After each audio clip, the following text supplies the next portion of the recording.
Welcome to the Critical Media Studies Podcast. We're your hosts, Mike Rapici and Barry Falk. Hello, Dr. Rapici. Happy Good Thanksgiving, evening. even though it's not really Thanksgiving, but it's almost Thanksgiving. It's almost Thanksgiving. And good evening, Barry. How are you this fine evening? Fine evening. I am doing well and happy and thankful for this podcast, thankful for our listeners, and thankful to be talking about Marshall McLuhan one more time. One more time.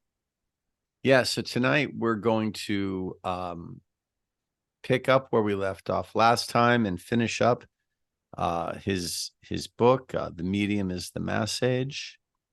We're going to do it differently tonight than we did last time. We got a little into the weeds last time, and I think went on for maybe a little longer. I dare say that's our specialty. It's like, where are weeds? Can we find them? We will find them if deep there are in the garden weeds. last time. We'll explore the garden. So we're gonna, if not skim at the surface, we're going to assume that you, dear listener, understand that Marshall McLuhan's The Medium is a Mass Age is a complex text that talks about media in a multimedia way, using pictures and images, and it's a complex form. There's much to say. But we're not going to try to exhaust the text this time. We're going to try to skim the surface, but still hopefully get at pertinent issues. Right. So the plan is we're going to do a quick synopsis or gloss of the text. The dear professor ends his book with a nice little caption to a cartoon, which we feel succinctly sums up the arguments. And then Barry's got a couple questions for me, which I am mostly in the dark on, and I've got two for Barry, which he's mostly in the dark on. And we're just going to sort of throw those out, let the discussion go where it does for a little bit, and then we will hopefully wrap this one up in a slightly more tidy fashion. So shall we begin? Yes, let's go there. And I will only set up this, that at the very end of The Medium is a Massage, which is basically a primer. And even though he goes fairly deep, the purpose of McLuhan Fiore's collaborative text is to kind of familiarize an audience that's interested in the McLuhan argument,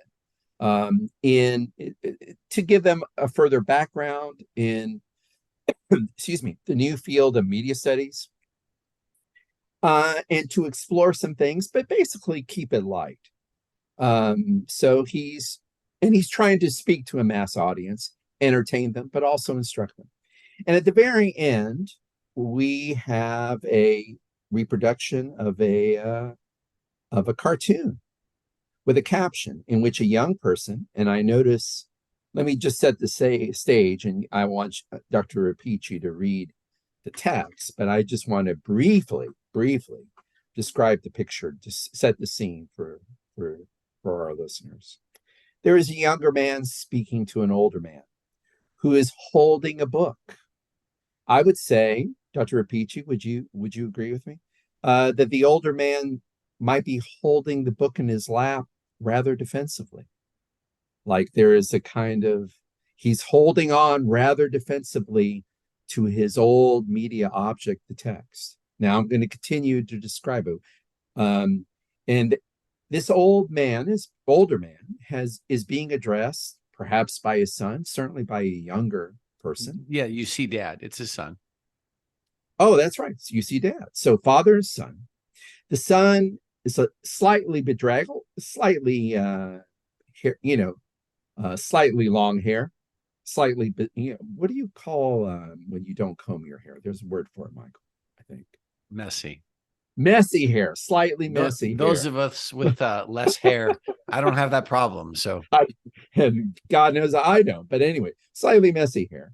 And there is an electric guitar, or is that a bass? I can't see how many frets are. But there's an electric instrument that's right behind the young man.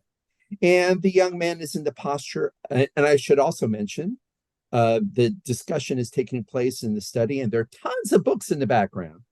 But the young man with the guitar in back of him is the son is explaining, well, basically Dr. McLuhan's thesis, the thesis of the medium is the mass age, and indeed of all McLuhan's media theory. And he's able to do it in a paragraph. Mm-hmm. Yeah. So as Barry said, just briefly, dad, older man, sitting in his study with his book, looking fairly ill at ease. Confused, right? Yeah, ill at ease, a little. What's the word? Bumfuzzled. Bumfuzzled. So, Bumfuzzled. yeah. And defensive, holding the book defensively. Yes. The caption reads, "You see, Dad, Professor McLuhan says the environment that man creates becomes his medium for defining his role in it. The invention of type created linear or sequential thought, separating thought from action. Now, with TV and folk singing, thought and action are closer and social involvement is greater. We again live in a village." Get it? And it's clear that dad does not get it or is not comfortable with it. But what is equally clear, Dr. Rapici, what is equally clear? You're exactly right. Daddy is not quite comfortable with the message, even when it's summarized in a clear and concise fashion, his son does.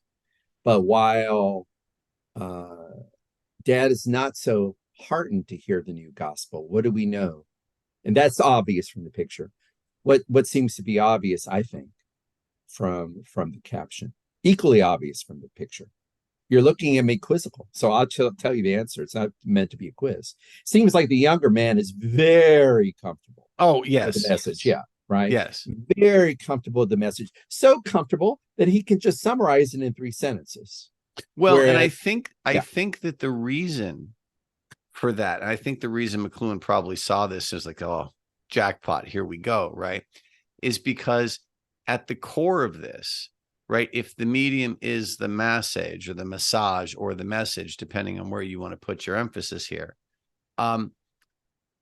there's room for both of them to be in their own environment, their own reality here, right? Their own, because dad lives in a very different neighborhood in the village, if you will, right? Like absolutely. his conversations, his connections, absolutely. his roles are different. One of the arguments that McLuhan makes, which I find really compelling, is that we're always doing today's work with yesterday's tools, right? That we're that's a constant theme. That's a constant theme or motif rather of the whole second half of the book. Right. And so this is one of those moments where dad represents backing into the future. He represents the older way of doing things. And there's an optimism about the youth in this book, which that we see in this picture. That's one of the reasons. That's one of the things I wanted to hit before we go any further. We see in this that McLuhan assumes, or the writer of this, the artist here, or the caption writer, assume that young people kind of naturally, organically get the new media environment, whereas the elders stuck in their old media environment in the village, but not maybe aware that they're in the village or in a different neighborhood in the village, they need a little bit of coaching to understand the change. I have a question for you about this, and I don't want this to count towards my 2, but can you do that? Is that cheating? No. If it does, that's fine. If it does, that's fine. No, I'll adjust. But the text is interesting. It says, you see that McLuhan says that the environment that man creates becomes his medium. So there's an element of agency in here. And this is not an environment so much that we inherit. It's one that we create. And he's got stuff that I don't want to totally dig into now, because it is the part of one of my questions about the difference between the public and the mass and how we exist in relation to each other. But if we are able to create an environment, is the difference that you see between the 2 generations in this image the result of a different create, because the environment that we create would be a media environment. And if you look at the image, the difference between the print text and the electric guitar, this is sound versus sight, which is a motif here. Absolutely. Another motif of the second half of the medium is message. You know, I'm wondering how you take this idea of creating the environment. Is that a generational thing? Wow, what a great question. I know that's not I know Oh, if that's it's a not where good you're going. question, I'll count it. If we're gonna say that's a good question, I'll count Well, it. I think it's a great question, and I have two kind of, I hope, fairly interesting answers to your great question. Or two comments that you provoked. So the first thing, let me directly comment. I want to return to the way you framed it, because I think it's interesting when you were saying that you kind of leapt from the idea that environments are man-made, human-made, to the idea that we have agency. I want to return to that. I'm going to bracket that off for a moment and just answer more directly the second part of your question comment, which is what's going what's going on here? What environments are the two generations operating on, and in what ways do the two contrasting positions of media literacy, how do they map out into different media environments? Well, the way I phrased it was, of course, in typical Falk fashion, very confusing. But the way I see it, McLuhan's pretty clear on what goes on in relation to media environments. I think he makes it clear as we go through the book. One of the reasons why he believes that a younger generation is more savvy about the new emerging media environment, in his case of television, is very simply that they have more exposure to it. So it's just really about adapting, ritualistic behavior, repetition. That's what's giving the young people the edge. It's not something organic. It's just the fact that children absorb environments rather. Children absorb the stimuli of their environment. We all know that language capacity is enormous at a younger age, and that it tends to close off. That sense tends to close off as you get older. So in the same way, if you're inured or immersed in a media environment as a young person, you adapt to it quicker in a way that an older person cannot. Partly because, do you remember the Oppenheimer quote? I was struck by it mainly because I saw the Oppenheimer movie, so Oppenheimer was in my brain. But there was a wonderful about children being able to solve his problems. Right. I mean, that in a way, I didn't think of it till now, but that's this caption, right? So why is that? Oppenheimer says one of the reasons why children would do this is, and he says this, that children haven't learned to be not stupid, but learned to close off their response to stimuli in a way that an older person has. So I think that's the answer to your question about what's going on between the young and the old. That the younger person, because they're immersed, inured, I guess immersed is the better word here. Because they're immersed at a young age in the new media environment, they take to it quickly. Media environments, as we know from reading other McLuhan, it's the atmosphere in which we breathe, right? It becomes an atmosphere in which we breathe. It exists in order for us to become unconscious of it. So kids do it quicker. So that's what's going on here. I want to push back, though. Okay, if I've answered to your satisfaction the second point, yeah, I'm going to go back to your first point and slightly push back in a charming, gentlemanly way. Slightly push back, because and in fact, I don't know if it's a pushback. Don't get alarmed. But when you said that we control, you said, well, let me go to the quote here. What is the quote? Man creates, the environment that man creates becomes his medium for defining his role in it. you parse that by saying, well, we created the environment, so that shows a kind of agency. But I don't know if that's the case. I mean, that seems to be the problem with tools, according to everybody since Heidegger and Plato. The problem with humans and tools, or, if you're Heidegger, you don't think it's a problem, you just think it's ontologically the case. If you're Plato, you think it's a problem. But isn't the fact that media environments, including print media, including alphabet as media, isn't the problem always been for philosophers and other serious onlookers or critics? And hasn't the problem been that we tend to, there seems to be some, I don't know, we seem to be so eager to embrace the convenience and the functionality of technology that we forget all sorts of things, according to Plato. So, in other words, it's agency, but it's a kind of damaged agency or problematic agency. Is that making sense? It does. I did not mean to place a value on the agency or the environment, but I do think that there are competing technologies at play. And I think that In this or in yeah, our world? In well, this. in both. Tell me more. In both. And Tell me I more. think that we have a history which um prejudices us towards one versus the other. So if you look at this image, because I think this is a fair this is a serviceable representation. He says at the end of the text here, now with TV and focusing, thought and action are closer together, are closer, and social involvement is greater. You'll note there's no television. The only electricity in Is the this picture guitar. is the light. The guitar is not Ah, ha, plugged, right? ha. So the point is that Very the good. older man here has willfully chosen a fairly analog existence.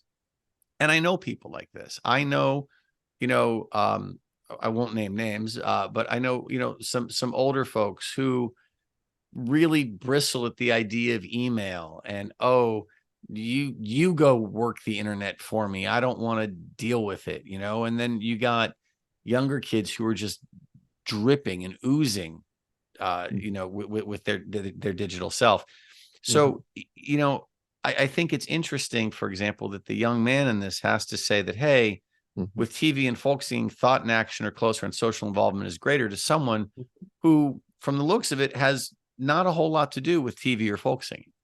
Good point. Good And so point. I think that there is room for difference with the media environment. You had said earlier that, these environments exist to the point where we don't even acknowledge them anymore. But I think that on some level, we will acknowledge and notice the things that we're less comfortable with Mhm. and take the stuff that is natural to us Mhm. as a de facto existence. And so here Mhm. you have, a younger generation explaining something to an older generation Mhm. that is not comfortable with that.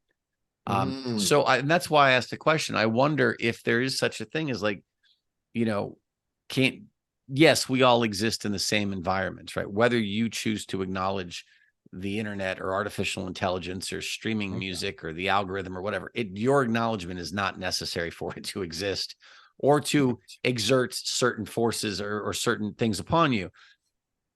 But it doesn't mean that we're conscious of those defining characteristics. And if we're not conscious of it, we can still exist in a way that we believe, in this case, is fully analog. He's just, so that's sort of where I'm coming at with this. Okay, I understood. I misunderstood where you were directing your comment or observation about agency. I think that's a wonderful point, a wonderful nuanced point that you made. Because what you're noticing, what you're observing is the fact that um, We do have agency on whether or not we want to participate in the emerging environment, or if we would prefer to exist as much as possible in the residual environment. That's really crucial. I dare say, Dr. Rapici, perhaps Professor McLuhan doesn't quite give that possibility, that nuance, enough thought. He's such a rah-rah dude for the new media environment. Does he I think he casts that old person, that elder who wants to stay analog. Don't you think? I'm now thinking, I'm moving Yeah. away from Yeah. the caption and just thinking about the general tenor of the medium as a massage. Don't you think that there is an implicit idea that although, of course, McLuhan is much older than the young man when he writes this, he's an older man. He's not a younger man, right? He's a seasoned, tenured professor, right? But don't you think that the general thrust of this book is for old people to come on, get with it, stop being analog? I mean, he wouldn't use the term analog, but I'm asking that. I'm wondering that. I would make that charge. I wonder if you would make that charge. I think it's worse than that. I don't think there's it is. I don't think there's a single nod or gesture to the residual community. We're just going to call it the community, to the residual communities here.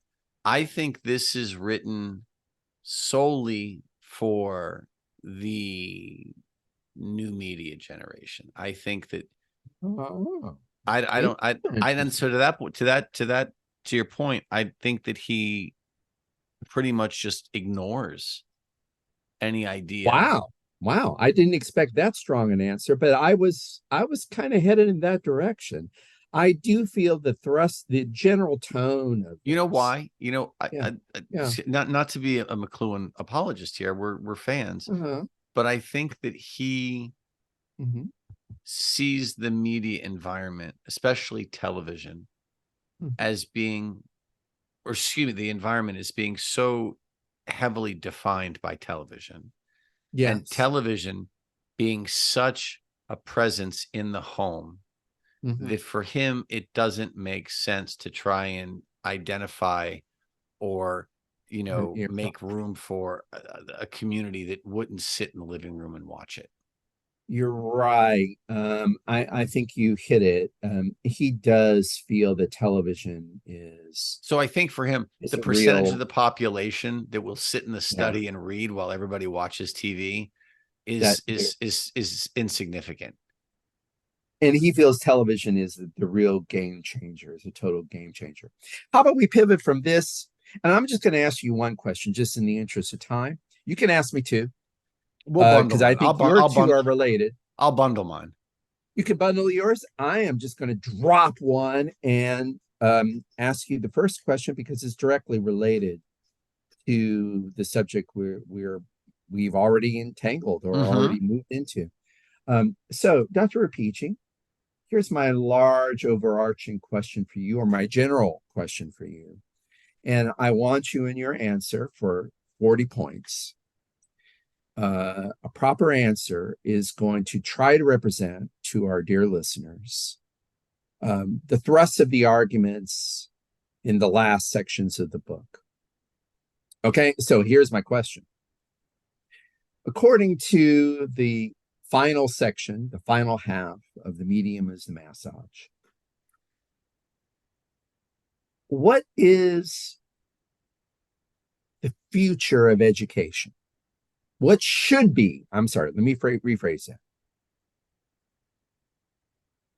Given McLuhan's thesis about media and youth and oldness and the new emerging media environments, what should be, what's the problem? Oh, no, this is maddening. This is an incredibly important word or two that you're hinging this on. So I've had to dance 3 times. Question. Okay. No, but we're going to do it. I'm going to stop. But I want to get it right.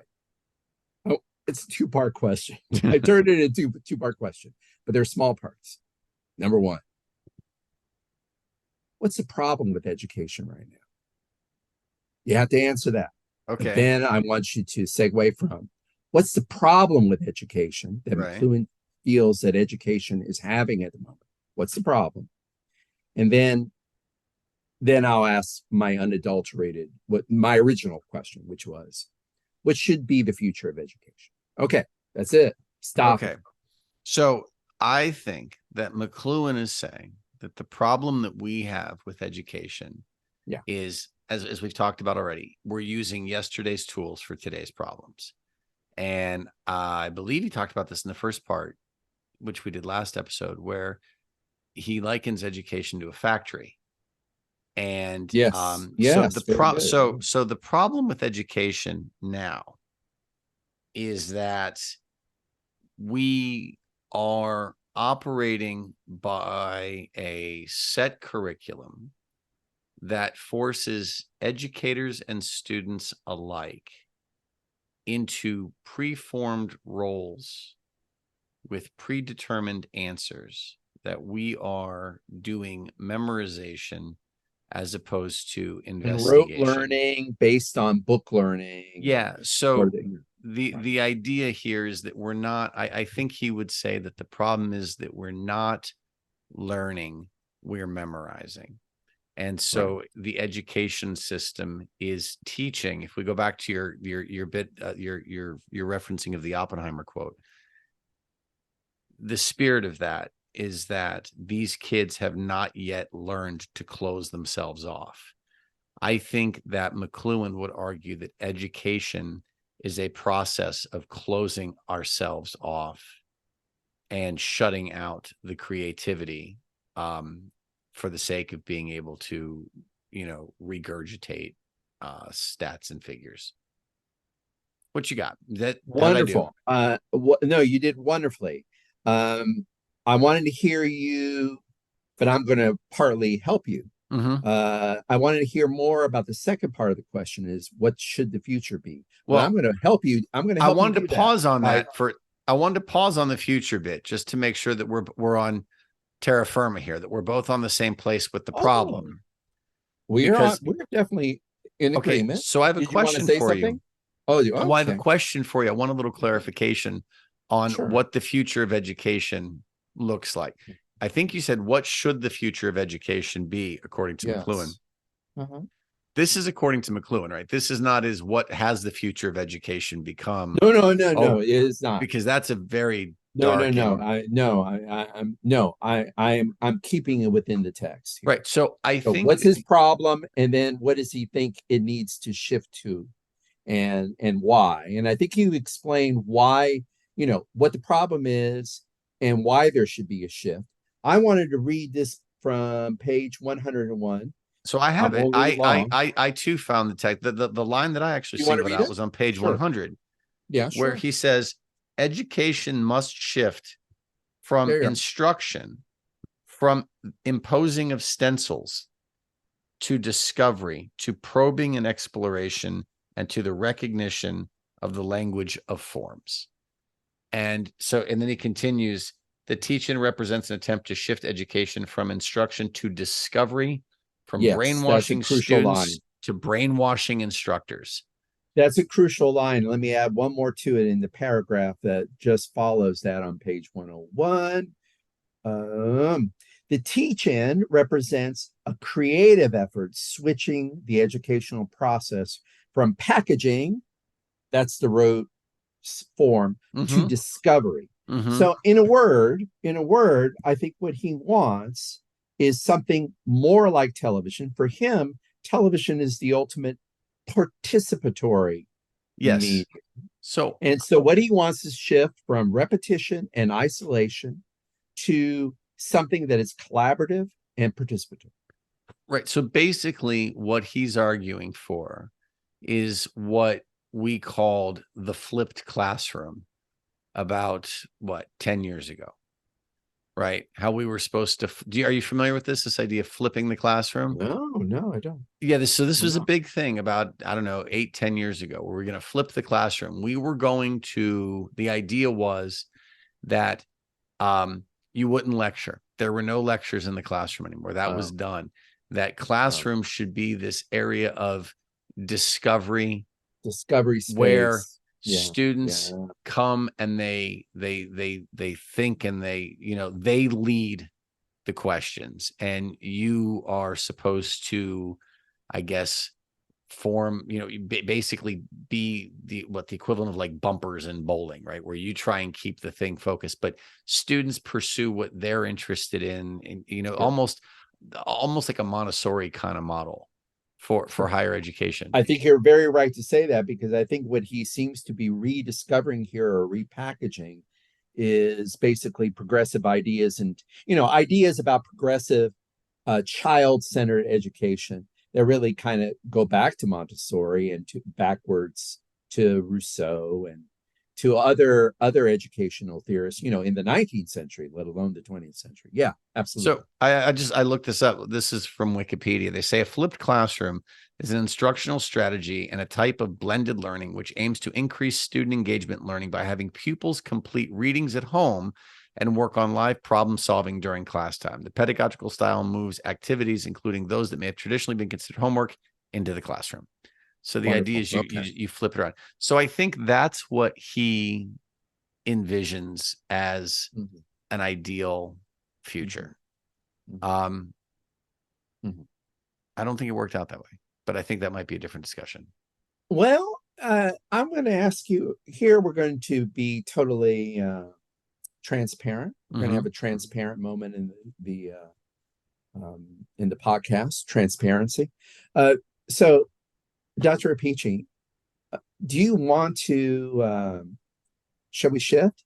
Do you want to answer that question of how you think it's turned out? If you do so, let me warn you and warn our dear listeners.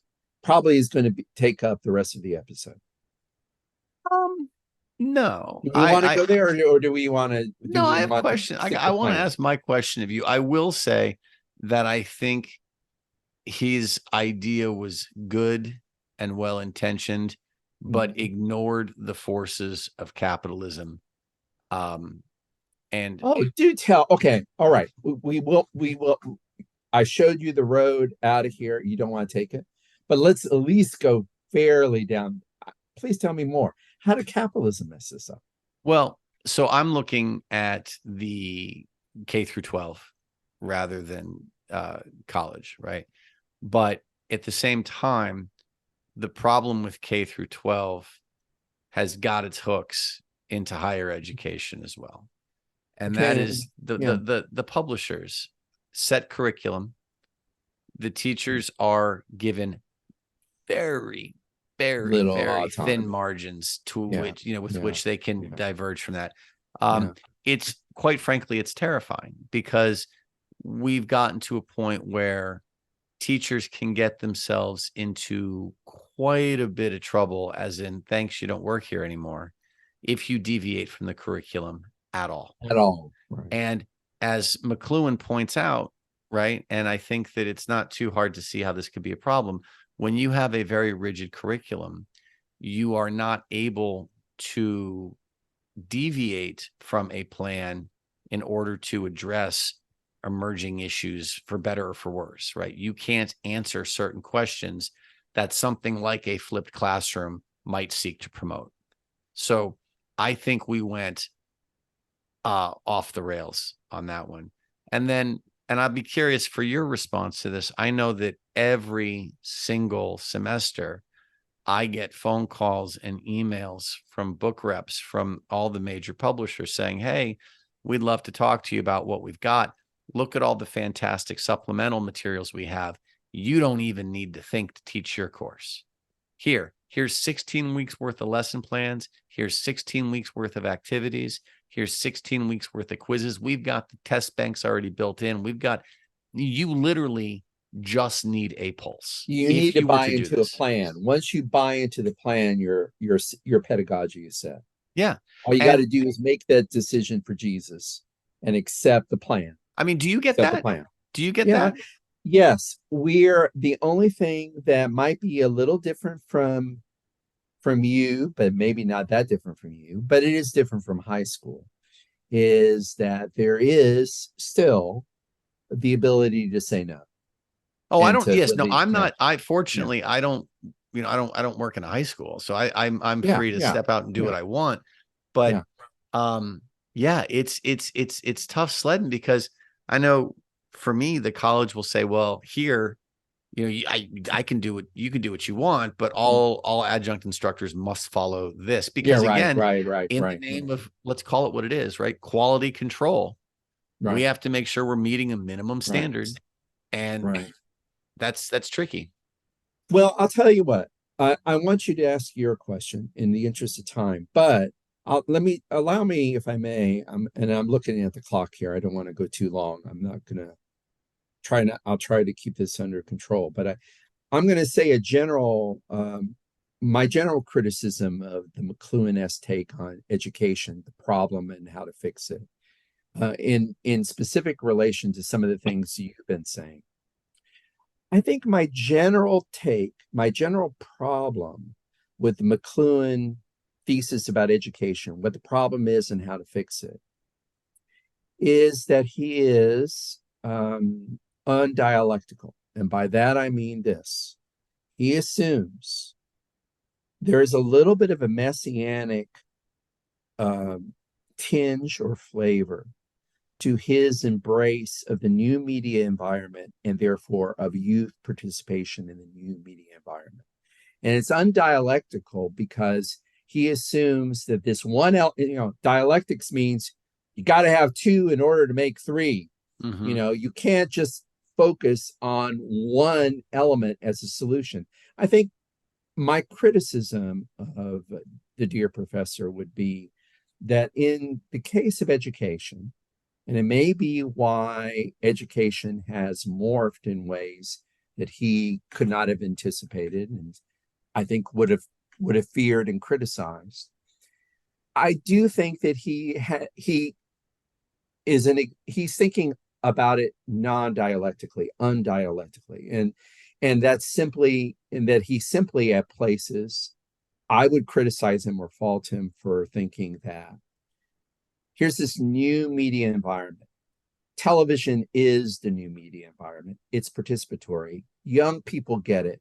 If we can follow the new media environment, especially follow the lead already, the advance by our younger generation, it's going to produce a quote unquote final solution to the problem. That's what's undialectical about it. And that's why I think it's wrong. And Mm-hmm. that's why I think it's failed. Maybe. Shall I ask my question of you? Because I think Please, it's going to probably get us right back into this, to be honest with you. I can see please go several for it. roads which take us back here. So, my question for you, he talks about how print technology created a public, which he defined as a bunch of separate individuals. And then Yes. he says that electronic technology created the mass, right? And for those that TV, TV and the global difference, right, village, is that village. with and that the difference between the separate individuals versus the mass, for those of you listening that haven't read this, the idea is that print allows us to read what we want to read when and where we want to read it. And the idea with mass, the electronic technology, television, creating the mass, is that we're all watching the same shows. We're all participating in real time. So that Right. participation in the duration of the event. Is more of a communal thing. So, in By the other way, can I words, can I just insert this very quickly absolutely. for listeners of previous episodes? Go back after this and listen to the Bazan episode. This is kind of his argument in the 50s about what Right. television was doing. What he thought was unique and interesting about the new media of television, even bad French television. He felt, well, it makes me feel that I'm participating in real time with the interviewer or in the televised event. Mm-hmm. And Mm-hmm. he goes at length in that party that he sees broadcast on television. And he feels, I felt I was there. I felt Connection that. with the connections with the broadcast, the interviewers. So, Yeah, there's a you strong know, overlap. yeah, Bazan's idea of the power of television and the positive value of television, it's echoed by McLuhan. All right, sorry. No, you're fine. So this, I want, you know, the question, you will understand the question. I want to make sure that I'm putting this out in a way that will make sense to those of you listening. So, part of McLuhan's part of his text in the book talks about how there are periods of upheaval when new technologies come into the main. And he's talking again specifically about television with this. And that it is in those periods where you have the most sorting out to do, right? So the looking backwards, working with yesterday's tools, all that's a reference to how we manage these new and emergent technologies. So my question with that in mind is, he says essentially that print creates a public, right? And that the electronic technology creates the mass. Essentially, it brings the public together. My question for you, Barry, is if we look at the advent of artificial intelligence as yet another new mass technology here, what has artificial intelligence done? The sub question here is artificial intelligence what Socrates was worried about with writing? You know, Socrates famously worried that writing would cause us to forget and would create. I'm laughing because I want to take the, I didn't think of this until now when you reformulated when you just articulated the question. When you gave me a earlier version of this, I was thinking, I don't know how to answer this. And I still don't know how to answer it. But now I think I want to take the second question first and use that to answer the question. Did you finish asking? I'm done. That's it. Yeah. Okay. All right. Let me use the second part first. And I'm going to, wait. I'm going to ask you to repeat the second part of the question. What did you say about? I'm going to repeat the whole question for you because I think I can make it a little better. Okay. All right. As electronic technology, television created a mass. It did. What has to that public, which prior to being a public was an individual, right? So you can see this sort of evolution of humanity here. Has artificial intelligence done something, or is it doing something to further bring us together, to separate us? How does it reclassify? Because a lot of what McLuhan's talking about here is classification. So has artificial intelligence instituted some sort of reclassification? And then the second part of the question is this artificial intelligence the 21st century version of Socrates's writing, right? He was famously concerned that writing would cause us to forget, making us essentially functional idiots. Is artificial intelligence doing the same thing? Okay. I'm going to definitely take the second part first and see if I can answer the first part by tarrying a little bit with the second part. Socrates' critique of writing, or of alphabet, basically the alphabet, having an alphabet, and therefore, once you have an alphabet, you can write down your thoughts. The problem he felt, or at least Plato projected onto him, the problem with writing is not that writing is not practical and doesn't get the job done, and it doesn't collect and concretize the past. It clearly bloody does. The problem, though, is that it would lead to a human incapacity. That's what Socrates feared.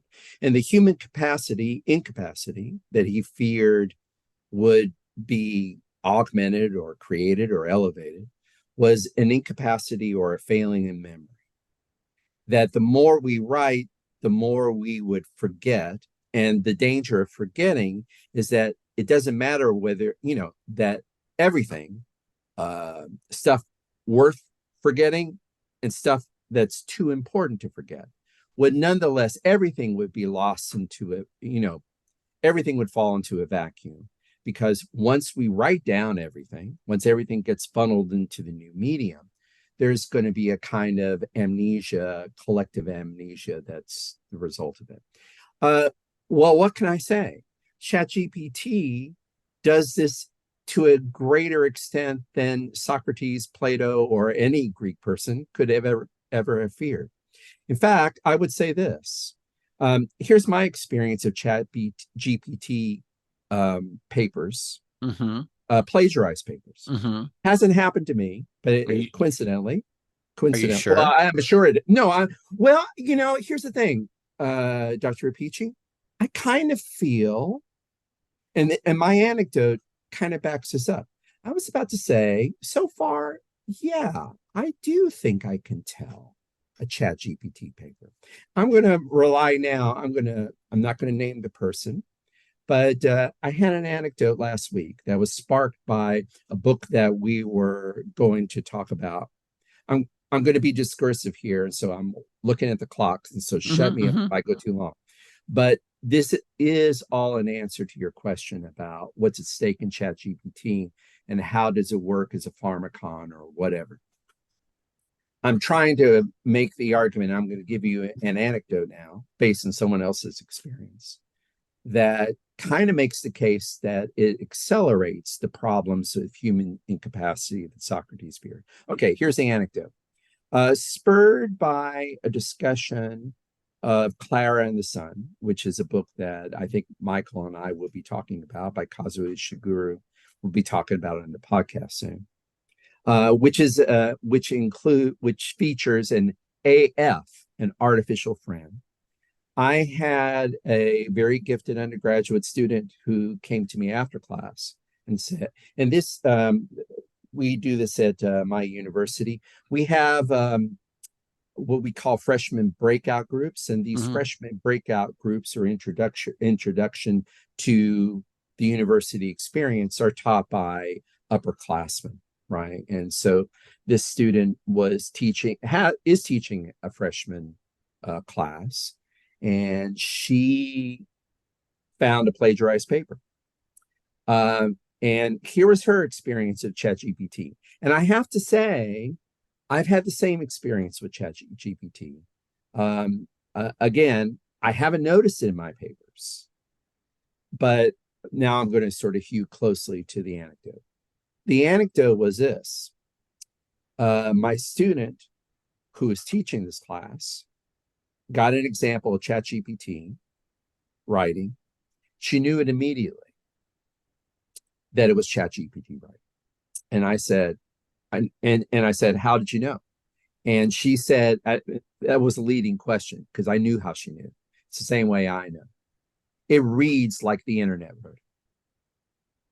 And that's basically what she told me. It said it was obvious and easy. And then when I went back, she did say, I did get fooled initially. But then when I went back and I saw what this person had done, I went back and looked at the other paper and I could hear the internet writing through him. So, so here's the thing.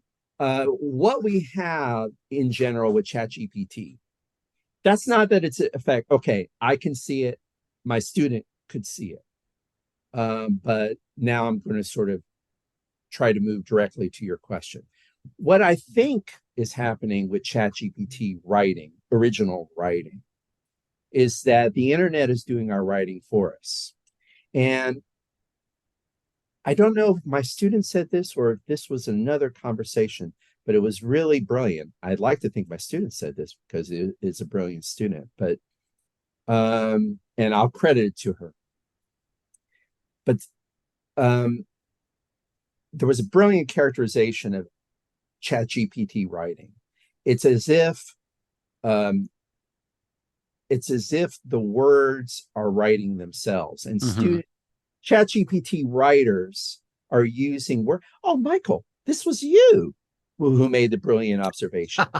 This was you, actually. We were talking about this, and it's like, a generation is, if you're a ChatGPT user, you think that the word internet writing is writing because you don't have a relationship with words at all. Right. Words don't have a special significance to you. If you have, so again, I'm going to wrap this up. Going back to my student, what my student and what I basically was badly articulating was the idea I can tell ChatGPT writing because to me, I see when it's words that have no connection to an individuality. I can see it, and my student could see it, and we can see it. But why can we see it? Because we're used to using words. Let me finish this because I'm really answering your question now. Really answering your question about, is this what Socrates feared? It is, because what ChatGPT really does is allow you to use words as words with no connection to human capacities or subjectivity at all. Now, if you're me, if you're Dr. Michael Rapici, if you're my brilliant student, you can tell, because you're used to inhabiting and living with words and experiencing words in a different way. If you're a ChatGPT user, words are words. So here's the thing, and I think you've touched on it. For me, and I'm going to get slightly autobiographical here, but I think this will carry over. McLuhan's talking about, hey, we've got folk music and TV. Like, he's talking about music. And clearly, if you're talking about that, you're talking to a degree about lyrics and the messages in the lyrics and the meanings, right? I fell in love with words through song lyrics. As a kid in high school, I would hear songs with turns of phrase or, whatever the lyrics were doing. I was like, wow, that's really cool. I developed a relationship with words through music and books, as I think a lot of people who end up teaching words do, right? I look at my students now, and they have as deep or deeper a relationship with lyrics and words as I ever did. That hasn't changed. I feel like that's kind of a timeless thing.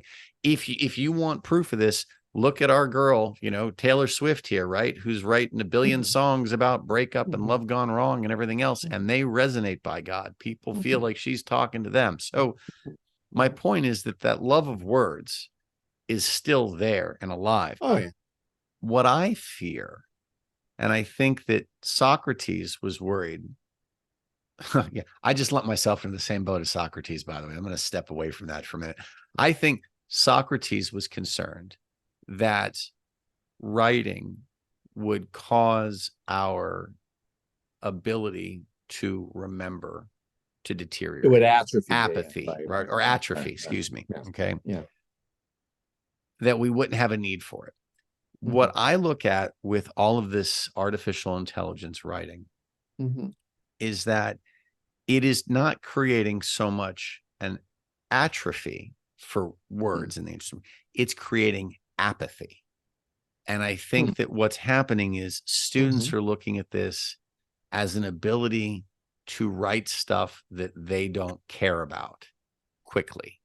And as a result of it being so quick, they don't have the opportunity to invest themselves and find out that these are situations or topics that they should and do actually have a stake in and should care about.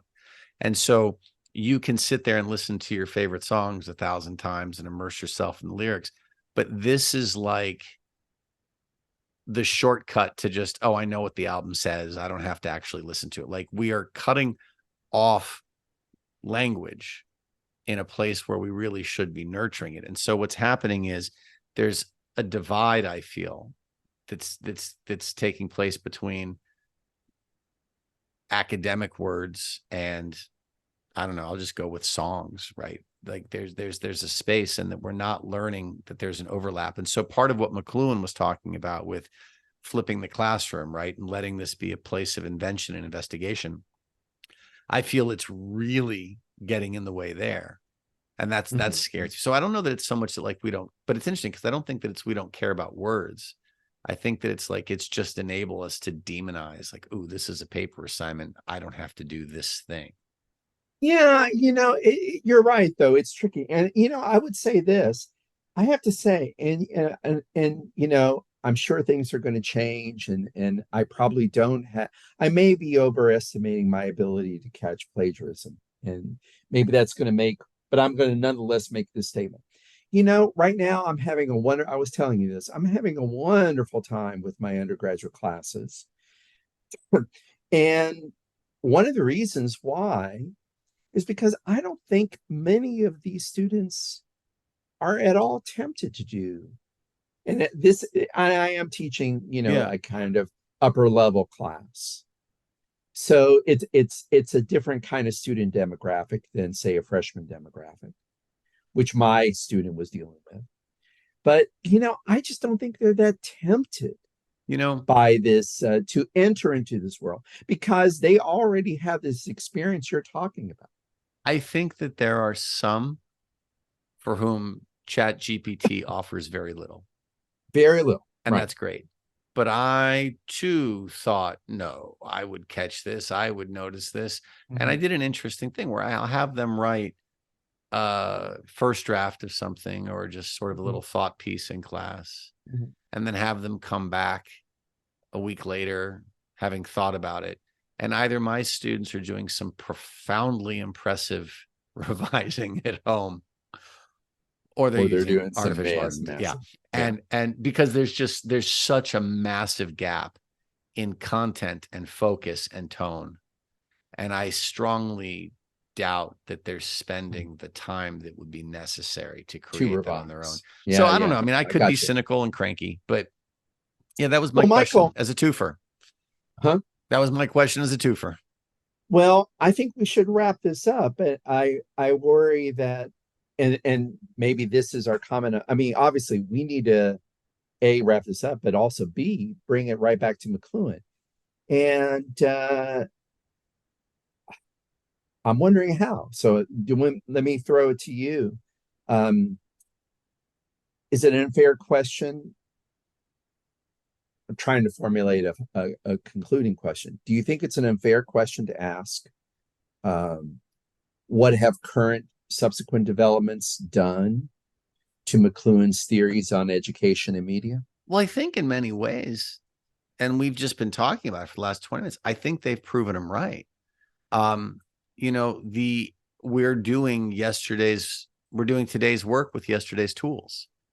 I strongly doubt that, first of all, I think how we define the use of artificial intelligence in the classroom, for example, Hmm. has to go well beyond the single program of Chat GPT. There's a million different Mm-hmm. versions of this doing this.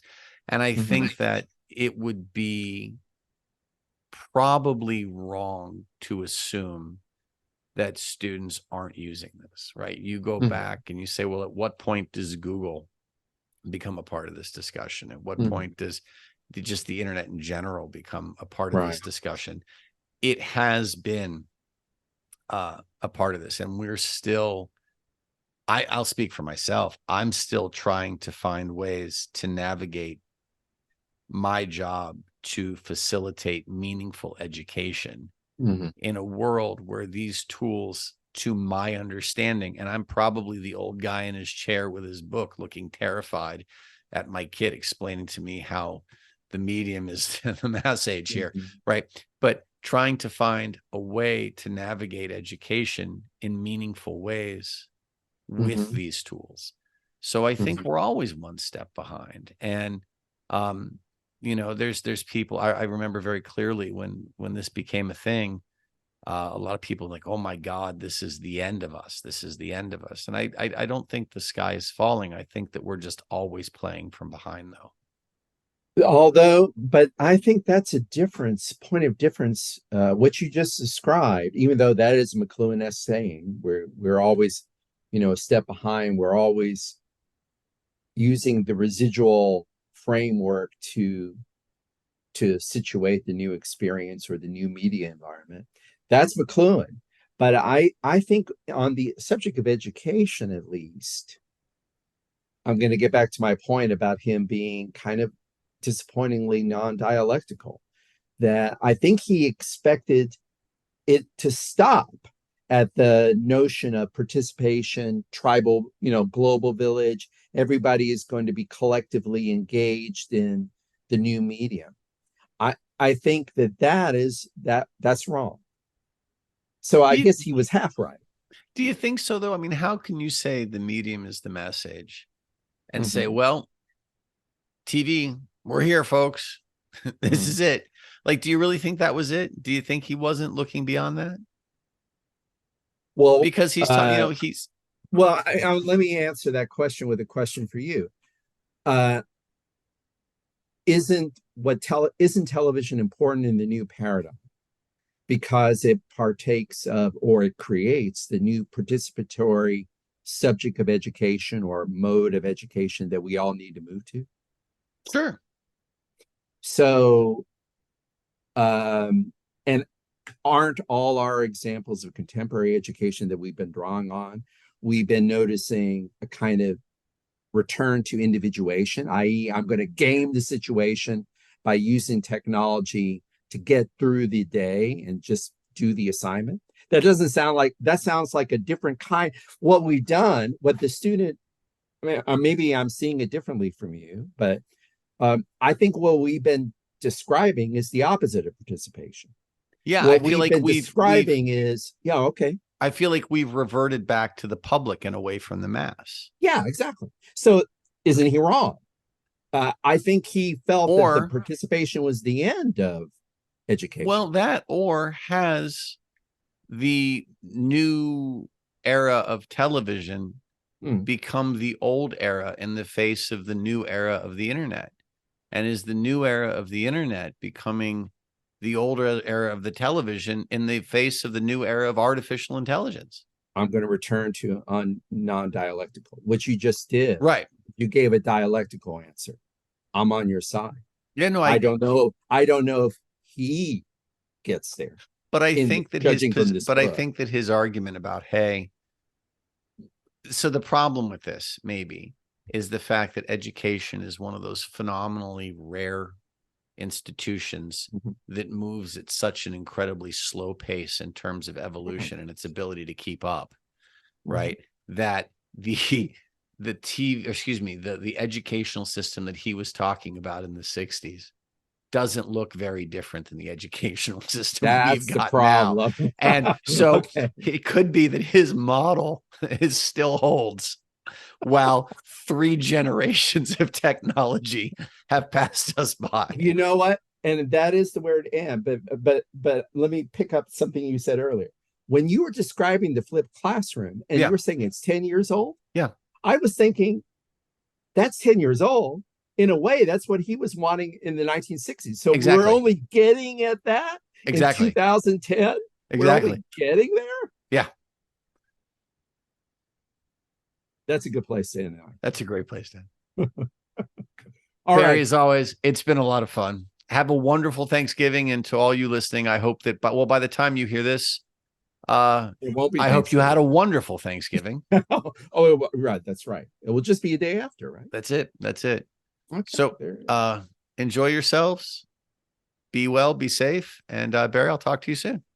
Talk to you soon, Michael. Take care. Thanks for listening to the Critical Media Studies podcast. To find out more about the show, check out our webpage at criticalmediastudiespodcast.com.